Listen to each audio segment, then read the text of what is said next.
गांडीवधारी अर्जुन ने कहा, हे भगवान, आप कृपा कर मुझे माघ माह के शुक्ल पक्ष की एकादशी के संबंध में भी विस्तार पूर्वक बताएं।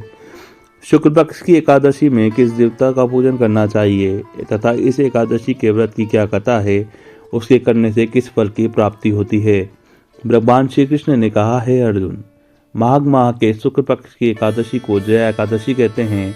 इस एकादशी के उपवास से मनुष्य भूत प्रेत पिशाच आदि की योनि से मुक्त हो जाता है। अतः इस एकादशी के उपवास को विधि अनुसार करना चाहिए। अब मैं तुमसे जया एकादशी के व्रत की कथा कहता हूँ, ध्यान पूर्वक श्रवण करो। एक बार देवताओं के राजा इंद्र नंदन वन में भ्रमण कर रहे थे। चारों ओर किसी उत्सव के समान वातावरण था। गांधर्व गायन कर रहे थे तथा गंधर्व कन्याएं नृत्य कर रही थी। वहीं पुष्पवती नामक गंधर्व कन्या ने माल्यवान नामक गंधर्व को देखा तथा उस पर आसक्त होकर अपने हाव भाव से उसे रिझाने का प्रयास करने लगी। माल्यवान भी उस गंधर्व कन्या पर आसक्त होकर अपने गायन का सुर ताल भूल गया। इससे संगीत की लय टूट गई तथा संगीत का समस्त आनंद क्षीण हो गया। सभा में उपस्थित देवगणों को यह अत्यंत अनुचित लगा। यह देखकर देवेंद्र भी रुष्ट हो गए। संगीत की एक पवित्र साधना है, इस साधना को भ्रष्ट करना पाप है। अतः क्रोधवश इंद्र ने पुष्पवती तथा माल्यवान को श्राप दे दिया। संगीत की साधना को अपवित्र करने वाले माल्यवान और पुष्पवती, तुमने देवी सरस्वती का घोर अपमान किया है, अतः तुम्हें मृत्युलोक में जाना होगा। गुरुजनों की सभा में असंयम एवं लज्जाजनक प्रदर्शन करके तुमने गुरुजनों का भी अपमान किया है, इसलिए इंद्रलोक में तुम्हारा रहना अब वर्जित है। अब तुम अधम पिशाच असंयमी के समान जीवन व्यतीत करोगे। देवेंद्र का श्राप सुनकर वे दोनों अत्यंत दुखी हुए और हिमालय पर्वत पर पिशाच योजनी में दुखपूर्वक जीवन यापन करने लगे। उन्हें गंध रस स्पर्श आदि का तनिक भी बोध नहीं था। वहीं उन्हें असहनीय दुख सहना पड़ रहे थे। रात दिन में उन्हें एक क्षण के लिए भी निद्रा नहीं आती थी।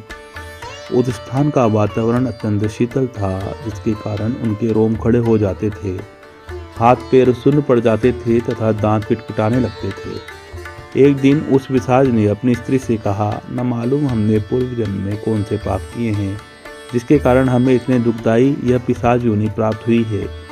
पिशाच योनि से नरक के दुख सहना अधिक उत्तम है। इसी प्रकार के अनेक विचारों को कहते हुए अपने दिन व्यतीत करने लगे। भगवान की कृपा से एक समय माघ के शुक्ल पक्ष की जया एकादशी के दिन इन दोनों ने कुछ भी भोजन नहीं किया तथा न ही कोई पाप कर्म किया। वो दिन मात्र फल फूल ग्रहण कर ही दिन व्यतीत किया तथा महान दुख के साथ पीपल के वृक्ष के नीचे विश्राम करने लगे। वो दिन सूर्य भगवान अस्ताचल को जा रहे थे। वह रात्रि इन दोनों ने एक दूसरे से सटकर बड़ी कठिनता से व्यतीत की। दूसरे दिन प्रातःकाल होते ही प्रभु की कृपा से इनकी पिशाच योनि से मुक्ति हो गई तथा पुनः अपनी अत्यंत सुंदर अप्सरा एवं गंधर्व की देह धारण करके तथा सुंदर वस्त्रों एवं आभूषणों से अलंकृत होकर दोनों स्वर्ग लोक को चले गए।